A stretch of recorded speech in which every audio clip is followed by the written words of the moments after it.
آپ کی کنیت ابو الحسن اور ابو تراب ہے اور آپ کا لقب حیدر ہے۔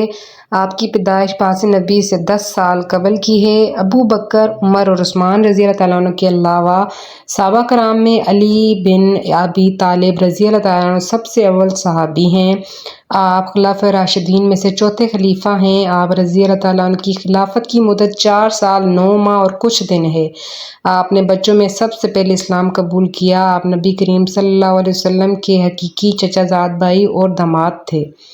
نبی کریم صلی اللہ علیہ وسلم کی جانب سے اپنی لاڈلی دختر کا نکاح علی بن طالب رضی اللہ تعالیٰ عنہ سے کرنا ہی اس بات کی سب سے بڑی دلیل ہے کہ آپ رضی اللہ تعالیٰ عنہ بلند ترین اوصاف حمیدہ سے متصف تھے۔ نبی کریم صلی اللہ علیہ وسلم کے نزدیک علی بن طالب رضی اللہ تعالیٰ عنہ اس قدر اہم شخص تھے۔ رسول اللہ صلی اللہ علیہ وسلم نے سیدنا علی رضی اللہ تعالیٰ عنہ سے فرمایا، تم میرے لیے ایسے ہو جیسے موسیٰ علیہ السلام حضرت ہارون علیہ السلام تھے، لیکن میرے بعد کوئی نبی نہیں ہوگا۔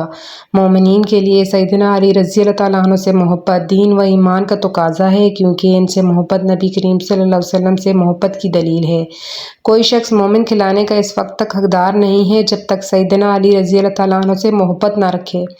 پتہ چلا کہ کچھ لوگ سیدنا ابو بکر اور سیدنا عمر رضی اللہ تعالیٰ عنہ کے متعلق نازیبا الفاظ استعمال کر رہے ہیں تو آپ منبر پر چڑھے اور فرمایا، اس ذات کی قسم جس نے دانے اور گٹھلی کو پکاڑا اور روح کو پیدا کیا، ان دونوں میں وہی محبت کرے گا جو فاضل مومن ہوگا، اور ان دونوں میں سے وہی بغض عداوت رکھے گا جو بدبخت اور مارک بد مذہب ہوگا، کیونکہ دونوں کی محبت تقرب الہی کا سبب ہے اور ان سے بغض اور نفرت رکھنا دین سے خارج ہونے کی علامت ہے۔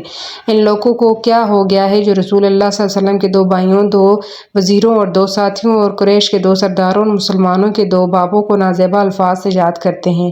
میں ان لوگوں سے لاتعلق ہوں جو ان دونوں کو برے الفاظ سے یاد کرتے ہیں، اور اس پر انہیں سزا دوں گا۔ سیدنا علی رضی اللہ تعالیٰ عنہ کو لسان نبوی صلی اللہ علیہ وسلم سے شہید کا درجہ بھی عطا کیا گیا ہے۔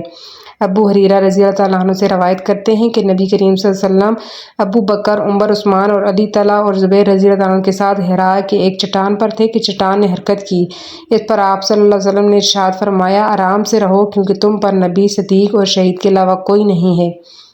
کوفہ میں اور نماز فجر کے وقت بدبخت عبد الرحمن ابن ملجم اور اس کے ساتھی شبیب ابن حجیرہ نے حضرت علی رضی اللہ تعالیٰ عنہ پر قاتلانہ حملہ کیا۔